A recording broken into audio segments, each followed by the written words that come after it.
Hi, this is Kelly Chase and this is History Detective.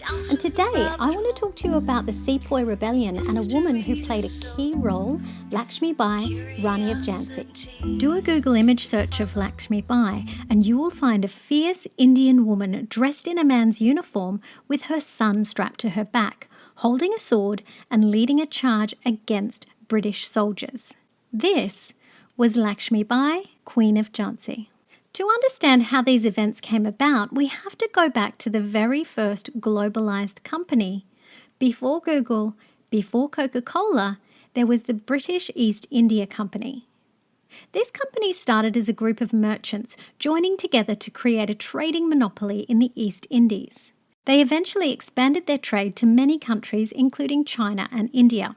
The British East India Company became a morally corrupt ruling powerhouse within India. Europe was in the midst of an industrial revolution, and the resources that India could contribute to these burgeoning industries were helping to line the pockets of the East India traders with silk and gems. The main way that they were able to gain control of India was through the use of private security forces, which later formed into private armies. An army is generally used by countries for protection, not by private companies. These armies were not made up of British soldiers. They hired Indian soldiers who were of different faiths, including Muslim and Hindu. This brings us to the matter of religion.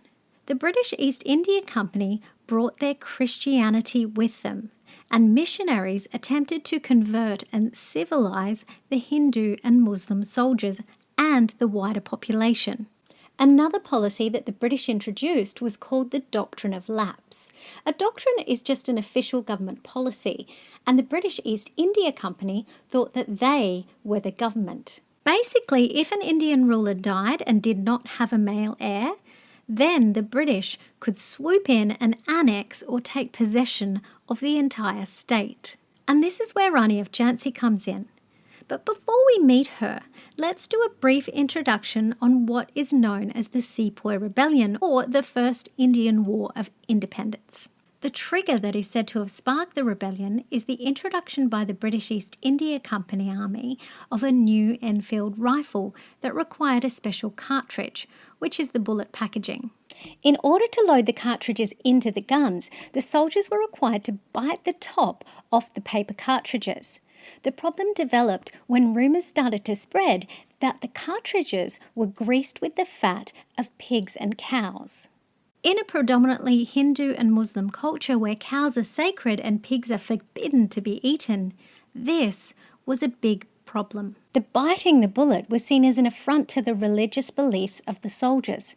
Couple this with the fact that the Christian missionaries were trying to convert the population, then the soldiers refused to use the cartridges, feeling that Christianity was being shoved down their throats. Some of the soldiers were punished, and the Sepoy Rebellion against the British imperialists began to spread across the country. There was a large-scale uprising, and there was much violence and bloodshed that occurred on both sides. But let's get back to our heroine, Lakshmi Bai, Rani of Jhansi. Rani means queen in Hindi, and Jhansi is a historic Indian city of which Lakshmi Bai was the queen. Let me begin with a terrible spoiler. Lakshmi Bai died at the tender age of 29. However, she left such an impression that in India there are statues, songs, films and TV shows all about her. In contrast, in many modern Western texts about the Sepoy Rebellion, she barely rates a mention. Lakshmi Bai was born in 1828. With a different name, she was renamed after she got married. Her mother died when she was 4 years old, so then she was raised by her father. From him, she learned horse riding, martial arts, sword fighting and archery. This was apparently unusual for girls at the time in the Brahmin caste. She was married in 1842 to the Maharaja of Jhansi. She was 14 years old at the time, and the Maharaja was in his mid-40s. In 1851, when she was 23 years old, she gave birth to a son, but sadly he only lived for 4 months. 2 years later, her and her husband decided to adopt an heir, the Maharaja's cousin's son. 1 day later, her husband died. And this is where the aforementioned doctrine of lapse comes into play. If a ruler died and didn't have an heir, the British would claim ownership of the state. Although there was a custom of Indian rulers to adopt a son if they did not have a male heir, there was a special clause written into the doctrine by the British Governor-General of India that said adopted sons could not become rulers, only inherit property. This challenged a long tradition of Indian rulers and completely dismissed their authority over their own state. In 1857, the Sepoy Rebellion had broken out, and in 1858, the British forces attacked, and Lakshmi Bai, Rani of Jhansi, formed an army of men and women to defend against the British. The British soldiers eventually overpowered the defenders, but not before Lakshmi Bai made a final charge. This is the charge from which the famous image of her on a horseback, wearing men's clothing with her son strapped to her back and wielding a sword, is said to be drawn from. Some sources depict him as a baby, and some texts refer to him as an infant. He was actually born in 1851, which would make him about 7 or 8 years old at the time. She escaped that night and fled to a neighbouring town where she continued to help in the resistance against the British. A few days later, while fighting on horseback, she was mortally wounded. She did not want the British to capture her body, so she asked a local hermit to cremate her body after she died. My favourite description of her is by Vishnupat Godse, a poor Brahmin priest who stayed at the Jhansi court during the Sepoy Rebellion. He says, "Her two qualities worth mentioning are her bravery and her generosity. Mostly she was dressed in male attire. She used to wear a pyjama with a vest of dark purple colour. On her head she wore a turban like a cap. On her waist would be a cloth in which she tucked her sword. She was very fond of physical exercises.